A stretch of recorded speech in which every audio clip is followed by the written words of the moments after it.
Unfortunately, too often, sore nipples are considered a normal part of breastfeeding, but they're not. Okay, so what do we do for sore nipples? The best treatment for sore nipples is prevention. We get that baby latched on well from the very beginning.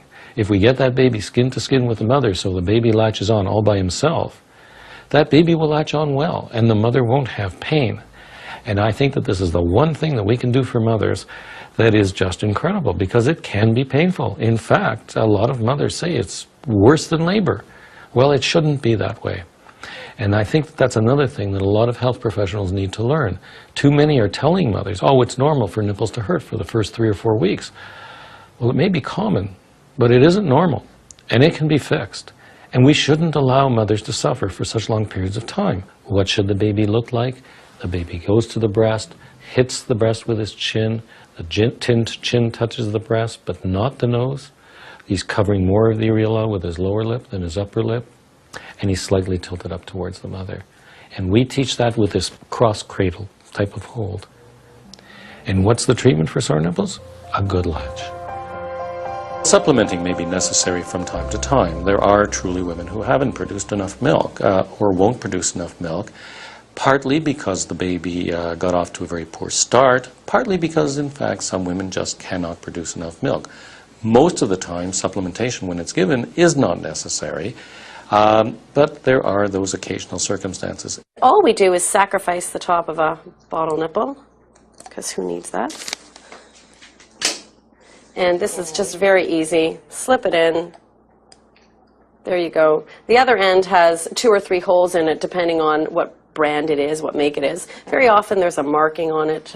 Here's a black mark to let you know which is the end that you obviously put in the baby's mouth. The latch has to be good. Chin in the breast, not the nose. Going near the corner of the mouth. We don't pull on the breast back. It's not going perpendicular. Flat near the corner, pointing towards the roof and getting both holes in.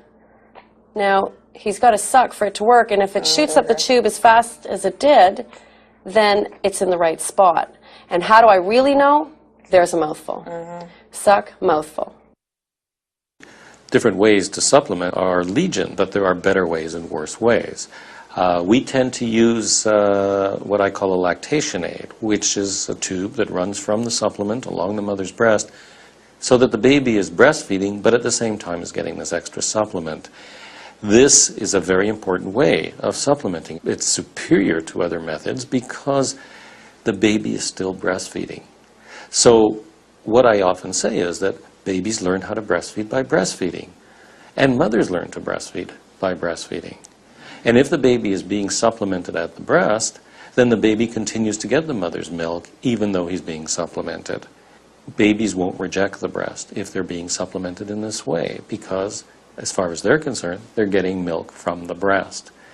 When we give babies bottles or other methods of supplementation, babies can sometimes learn very quickly that they're getting milk from somewhere else other than the breast, and many babies will then start to refuse the breast altogether.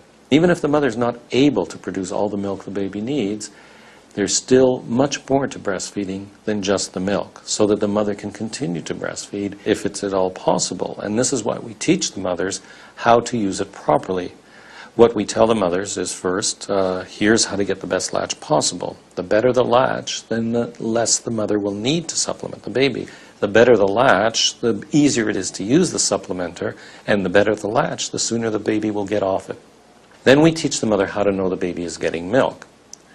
We then teach the mother how to use compression to keep the baby drinking, and then, once the baby no longer drinks, even with the compression, then to switch sides, and does at least both sides, and then introduces the supplementer and allows the baby to drink as much of the supplement as he wants.